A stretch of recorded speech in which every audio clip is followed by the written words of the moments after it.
Assalamu alaikum. Welcome back from the ad break. You are still watching Prime Live. Now, we are going to be welcoming back Brendon Peterson, a leading voice in the world of technology and consumer electronics. Now, Brendon brings a wealth of experience in understanding the latest trends and innovations in the ever evolving tech industry. Today, we are thrilled to have him join us to discuss the latest developments in consumer technology, from the impact of longer smartphone life cycles to the growing adoption of AI enabled devices, and everything in between. Thank you so much for joining us, Brendon, and welcome to Prime Live. It's always great to be here. Thank you so much. Now, with the lengthening of smartphone life cycles, what do you think is the future of smartphone innovation? Are we going to see more incremental updates or drastic changes to break the cycles and encourage replacement? Yeah, so this is actually quite an interesting one because if you look at smartphone life cycles, globally, they've actually lengthened significantly.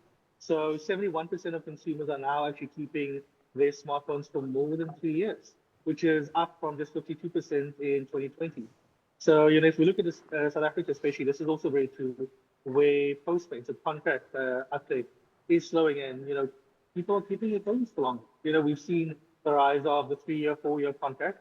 And now if we look at the shift, we're seeing manufacturers leading to, what I think we can call premiumization. So offering high-end features like AI processors, improved battery life, durable materials as a way to justify these higher upfront prices. But obviously, these are still very incremental updates for now. So to sort of really break the cycle, I think manufacturers are going to need to deliver meaningful use case innovation. So not just marginal camera improvements or things like that. We're looking at things like foldables that actually fold and adjust shape to what you need. AI-powered features that enhance real-time experiences. Or software-driven services that can extend your device's usefulness, far longer or far more than what you're able to do now. Mm.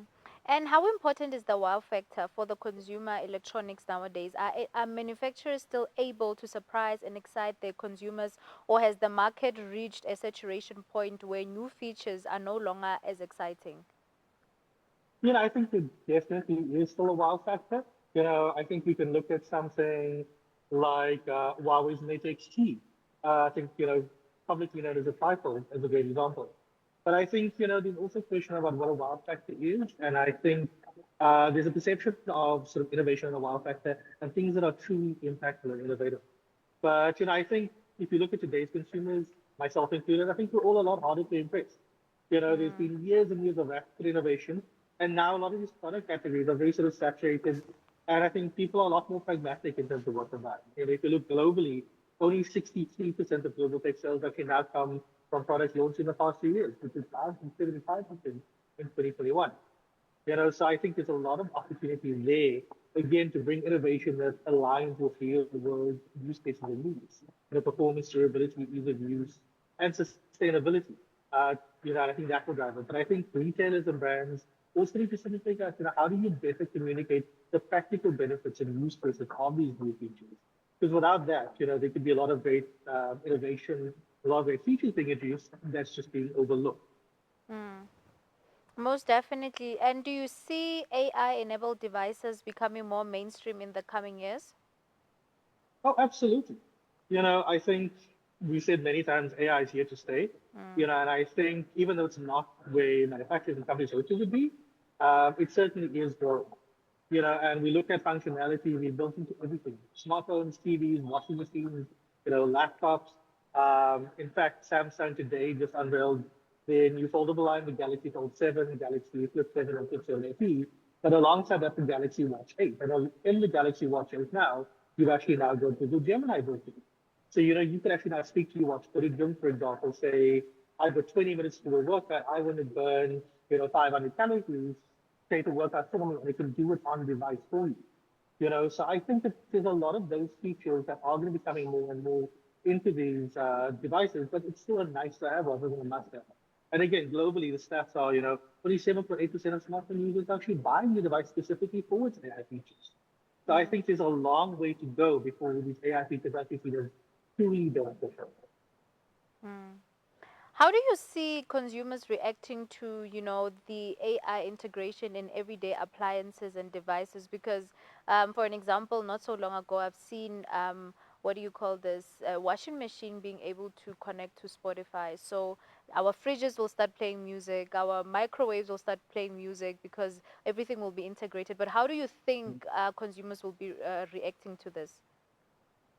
Yeah, I think again, these AI features that we're seeing are they almost feel more like gimmicks because while there's again, it's a nice to have, it's not a must have because they're not quite addressing a lot of the user needs or the things that we hope AI would address. Mm. So, South African consumers, like many people around the world, are value conscious, very cautious, and things like data privacy, data security are big concerns when it comes to AI.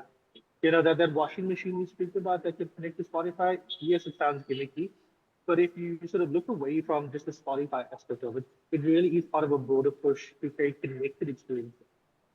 So you can create something that is truly customized to you. And in fact, I said to Samsung just recently, something they didn't comment on, but my feeling is that what the company is building, because they do appliances, they do smartphones, they do so many different aspects of life that sort of truly affect us every day. And what I believe they're trying to do is create a sort of connected ecosystem experience, where, for example, you're sitting down and you're watching TV, and you can speak to your TV to get it to stop your washing machine. While you're out of the shop, you could get an alert that maybe someone just finished the last bit of milk in the fridge. That gets sent to your phone, and then you can either do the shopping or we can do the shopping itself for you by placing an order through an online store. So there's a lot of those features that I believe are going to be coming down the line. Whether there's AI or not, is another question. But I think it's those practical use cases that people know. Mm. I mean, it really does sound exciting because I'm just imagining an entire ecosystem built around, for an example, a certain brand, and you know that you've got your fridge, everything all on in your phone, heaters, things like that, and you can heat up your home from the office. You could do things even when you're not home. I think it sounds very interesting, but at the same time, my only concern is that I think people are going to be very or overly stimulated because of the amount of technology that will be going on. We'll be knowing too much, but we'll see. I guess it's going to be Yes. an interesting time. But now let's talk about the gaming industry. It has been a driving force in the evolution of tech. What innovations from gaming do you foresee making their way into consumer devices, and how do you think this might change our experience with everyday technology? Yeah, gaming has always been a hotbed of innovation. And Mm. if we look at things we've already seen from the industry, it's AI enhanced graphics, which comes on TVs and our phones, ultra low latency tech, immersive audio that's filtered through to so many other devices. We've got handheld gaming consoles, which are influencing smartphone form factors. Gaming monitors now being used as TV replacements. Yeah, and things like open ear earphones, high fidelity headphones. Those were once seen as niche game again, and now those are sort of going mainstream. Mm. So if we look at personalization, community feedback, that sort of thing, it's reshaping how tech is being developed and marketed.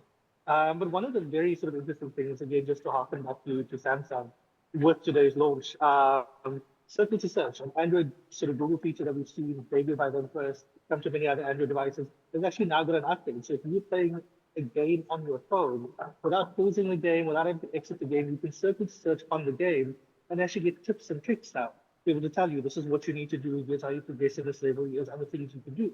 So, I think there's another way where we're seeing that sort of gaming culture being integrated into everyday life. Hmm. Definitely. Now, with ongoing concerns about the environmental impact of electronics, how do you envision, I mean, the balance between innovation and sustainability being managed in the coming years? This is a trend that I think, you and I are calling a trend, myself included. Globally and in South Africa, we are looking for more sustainable tech. Mm. There are a lot of companies who are looking at either sort of recycling uh, components of batteries, components of displays, parts of the device itself, the packaging it comes in. So again, we've got a lot of companies, and again, and I hate to say it, Samsung is one of those companies. Again, with the devices announced today, Fold 7, Flip 7, Flip 7 OP, what they've done is actually gone ahead and tried to recycle some of the core components of the battery technology, which is, one of the first times we've ever seen, especially to the high percentages of that. So, we are looking for keeping devices long. We are looking for, people looking for refurbished models, which again helps with that sort of environmental impact. There are more software updates to extend the lifespan of the device. More energy efficient components and sort of more devices are coming with more sort of repairable design. So, I think those are very key things in sustainability that are impacting it. But I mean, we need to look beyond that. We need to look at, the manufacturing and all these sort of things to make it even easier to keep these devices for longer, to use more sustainable components. But the industry is slowly moving in that direction. Mm. Now, Brandon, also, what are some of the predictions that you have for the consumer tech market in the next coming years? I think there's so many. I think, foldables we've spoken about so much. I think those are really going to start sort of expanding now. I think one of the reasons is, again, I really do hate to say this, but with today's Samsung announcement, the Flip 7 FE becomes the first phone in South Africa, foldable phone, for under 20,000 Rand, which yes, is still a high price point. But if you look at the sort of upper mid-range sort of feature phones or sort of flagship sort of light phones, there's ones with its AI features, so like the Honor 400, 400 Pro, some of Huawei's devices. This now joins that category where you don't have to spend 20,000 Rand to get a foldable. And I think that's now going to start bringing down, or at least set a challenge for the rest of the market to bring down the cost of those foldables. And I think that will then start making them sort of more commonplace and sort of push that innovation. But I think also AI is going to move, from just being this hype thing to something that actually has, usability and utility. And as I said, with affordable premium devices, I think those are going to be the key ones for South Africa. So, things like the Honor 400 series, things like, Samsung's Galaxy Z Flip 7 FE, Nova devices from Huawei. I think we're going to see a lot of those, Vivo with their V series. And I think, the Chinese brands are going to continue to dominate the market and continue to shape the market. They've got a lot of strong specs, lower price points. And I think, consumers obviously like the price points, they like the features, and they continue to demand more. So I think, we're going to ask more from these people that we buy these devices on. And I think promotional things, offering these things as deals, you get a phone, you get a watch, you get a tablet, I think things like that are going to start, ramping up as well to build out those ecosystems that we've also been talking about. Mm. Now, lastly, before I let you go, Brendan, talking about technology and how advanced it's going to be in the next few years, and how a lot of things will require you to be tech savvy.